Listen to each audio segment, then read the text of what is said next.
Hello everyone, ಎಲ್ಲರಿಗೂ ನಮಸ್ಕಾರ. ಮನೆ ಅಡುಗೆಗೆ ಸ್ವಾಗತ. ಇವತ್ತಿನ ವಿಡಿಯೋದಲ್ಲಿ ನಾನು ತರಕಾರಿ ಸಾಂಬಾರು ಮಾಡೋದನ್ನ ತಿಳಿಸ್ಕೊಡ್ತಾ ಇದ್ದೀನಿ. ಯಾರು ನಮ್ಮ ಚಾನಲ್ನ ಸಬ್ಸ್ಕ್ರೈಬ್ ಮಾಡ್ಕೊಂಡಿಲ್ಲ ಅಂದರೆ ಸಬ್ಸ್ಕ್ರೈಬ್ ಮಾಡ್ಕೊಳ್ಳಿ. ಬನ್ನಿ ತರಕಾರಿ ಸಾಂಬಾರು ಮಾಡೋ ವಿಧಾನ ಹೇಗೆ ಅಂತ ತಿಳ್ಕೊಳ್ಳೋಣ.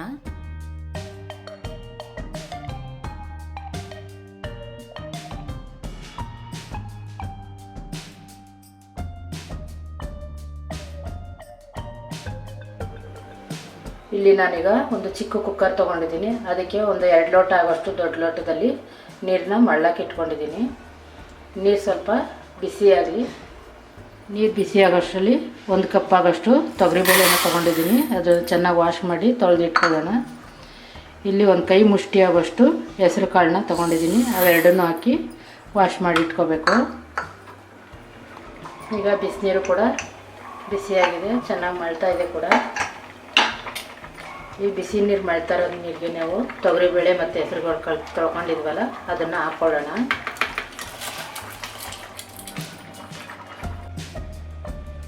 ಈಗ ಬೇಳೆ ಎಲ್ಲ ಹಾಕ್ಕೊಂಡಿದ್ದೀನಿ. ಇದಕ್ಕೆ 2 ಗೆಡ್ಡೆ ಸಣ್ಣದಾಗಿ ಕಟ್ ಮಾಡಿಕೊಂಡಿರೋಂಥ ಈರುಳ್ಳಿನೂ ಕೂಡ ಹಾಕ್ಕೋತಾ ಇದ್ದೀನಿ. 3 ದಪ್ಪನೆಯ ಟೊಮೊಟೊಗಳನ್ನ ಹಾಕ್ಕೋತಾ ಇದ್ದೀನಿ. ಮಧ್ಯಕ್ಕೆ ಕಟ್ ಮಾಡಿ ಹಾಕ್ಕೋತಾ ಇದ್ದೀನಿ.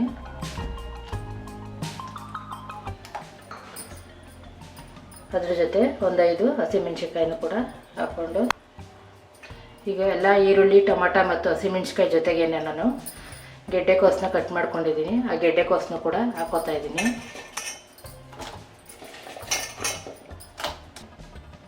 ಈಗ ಕುಕ್ಕರ್ ಮುಚ್ಚಳ ಮುಚ್ಚಿ 1 ಕೂಗನ್ನ ಕೂಗಿಸ್ಕೊಳ್ಳೋಣ.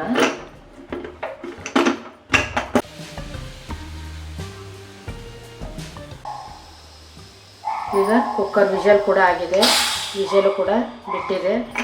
ಈಗ ಓಪನ್ ಮಾಡಿ ನೋಡೋಣ. ಬೇಳೆ ಟೊಮೊಟೊ ಎಲ್ಲ ಚೆನ್ನಾಗಿ ಬೆಂದಿದೆ. 1 ವಿಷಲ್ ಹಾಕ್ಕೊಂಡ್ರೆ ಸಾಕು. ಗೆಡ್ಡೆಕೋಸು ಕೂಡ ಚೆನ್ನಾಗಿ ಬೆಂದೋಗಿದೆ. ಈಗ ಇದರಲ್ಲಿರೋ ಬೇಯಿಸೋಕೆ ಹಾಕಿರುವಂಥ ಟೊಮೊಟೊನೆಲ್ಲ ಬೇರೆ ಎತ್ಕೊಳ್ಳೋಣ ಒಂದು ಬಟ್ಲಿಗೆ. ಬರೀ ಟೊಮೊಟೊ ಮಾತ್ರ.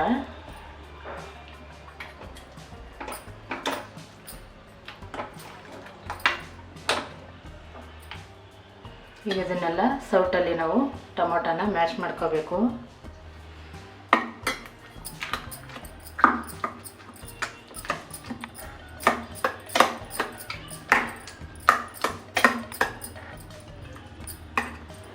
ಈಗ ಈ ರೀತಿ ಟೊಮೊಟೊನೆಲ್ಲ ಮ್ಯಾಶ್ ಮಾಡಿ ಇಟ್ಕೊಂಡಿದ್ದೀನಿ. ಬೇಯಿಸಿರೋಂಥ ಟೊಮೊಟೊನ ಇಲ್ಲಿ ಹಾಗೆ ಒಂದು ಪಾತ್ರೆ ಕೂಡ ಕಾಯಕ್ಕೆ ಇಟ್ಟಿದ್ದೀನಿ ಒಗ್ಗರಣೆಗೋಸ್ಕರ.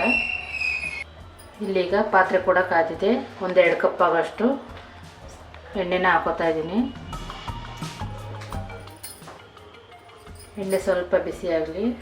ನೀವೀಗ ಇಲ್ಲಿ ನೋಡ್ತಾ ಇರ್ಬೋದು, ಎಣ್ಣೆ ಕೂಡ ಬಿಸಿಯಾಗಿದೆ.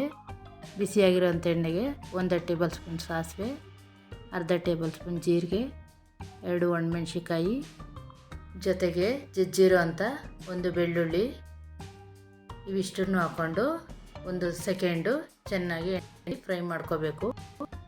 ಬೆಳ್ಳುಳ್ಳಿ ಒಂದು ಸ್ವಲ್ಪ ಕಂದು ಬಣ್ಣ ಬರೋ ಥರ ಫ್ರೈ ಆದರೆ ಸಾಕು. ಈಗ ಇದ್ರ ಜೊತೆಗೇ ಅರ್ಧ ಟೇಬಲ್ ಸ್ಪೂನ್ ಆಗೋಷ್ಟು ಅರಿಶಿನ ಪುಡಿ, ಅದನ್ನು ಹಾಕ್ಕೊಂಡು ನಾವು ಬೇಯಿಸಿರೋಂಥ ಗೆಡ್ಡೆಕೋಸನ್ನು ಕೂಡ ಹಾಕ್ಕೋಬೇಕು. ಎಲ್ಲನೂ ಹಾಕ್ಕೊಂಡು ಚೆನ್ನಾಗಿ ಸ್ವಲ್ಪ ಮಿಕ್ಸ್ ಆಗೋ ಥರ, ಅದು ಕುದಿಯೋ ಥರ ಮಾಡ್ಕೋಬೇಕು. ಈಗ ತರಕಾರಿ ಎಲ್ಲ ಹಾಕ್ಕೊಂಡಿರೋ ಜೊತೆಗೇ ಮ್ಯಾಶ್ ಮಾಡ್ಕೊಂಡಿರೋಂಥ ಟೊಮೊಟೊನೂ ಹಾಕ್ಕೋತಾ ಇದ್ದೀನಿ. ಈಗ ಇದೇ ಬಟ್ಲಿಗೆ ನಾನು 3-4 ಸ್ಪೂನು ಸಾಂಬಾರು ಪುಡಿ ಹಾಕ್ಕೋತಾ ಇದ್ದೀನಿ, ಬೇಳೆ ಸಾಂಬಾರು ಪುಡಿ. ಈಗ ಈ ಸಾಂಬಾರು ಪುಡಿಗೆ 1/2 ಲೋಟ ಆಗೋಷ್ಟು ನೀರು ಹಾಕ್ಕೊಂಡು ಕಲಿಸ್ಕೊತಾ ಇದ್ದೀನಿ ನಾನು. ಈ ರೀತಿ ಕೈಲೇ ಕಲಿಸ್ಕೊಂಡು ಹಾಕಬೇಕು. ಡೈರೆಕ್ಟ್ ಸಾಂಬಾರ್ಗೆ ಹಂಗೆ ಹಾಕಿದ್ರೆ ಬಿಸಿ ಇರೋದ್ರಿಂದ ಎಲ್ಲ ಗಂಟಾಗುತ್ತೆ. ಅದಕ್ಕಾಗಿ ಈ ರೀತಿ ಕಲಿಸ್ಕೊಂಡು ಹಾಕ್ಕೋತಾ ಇದ್ದೀನಿ. ಈಗ ಕಲಸಿಟ್ಕೊಂಡಿರೋಂಥ ಸಾಂಬಾರು ಪುಡಿ,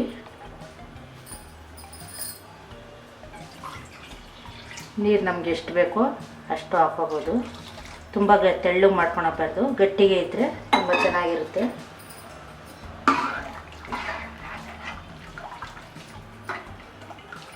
ಸಾಕು, ಇಷ್ಟು ಗಟ್ಟಿ ಇದ್ದರೆ ಸಾಂಬಾರು ಇನ್ನು ಬೆಂದಮೇಲೆ ಇನ್ನು ಗಟ್ಟಿಯಾಗುತ್ತೆ, ಅಷ್ಟಾದರೆ ಸಾಕು. ಇಲ್ಲಿ ರುಚಿಗೆ ತಕ್ಕಷ್ಟು ಉಪ್ಪು,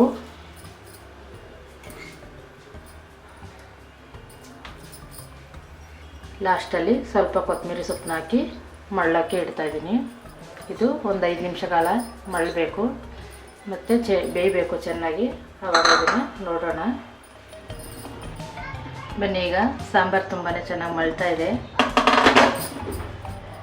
ನೋಡಿ. ಈಗ ಹತ್ತದಲ್ಲಿ ಬೆಂದು ಗೆಡ್ಡೆಕೋಸೆಲ್ಲ ಮೇಲೆ ಬಂದಿದ್ರೆ ಸಾಕು, ಸಾಂಬಾರು ಆಗಿದೆ ಅಂತ.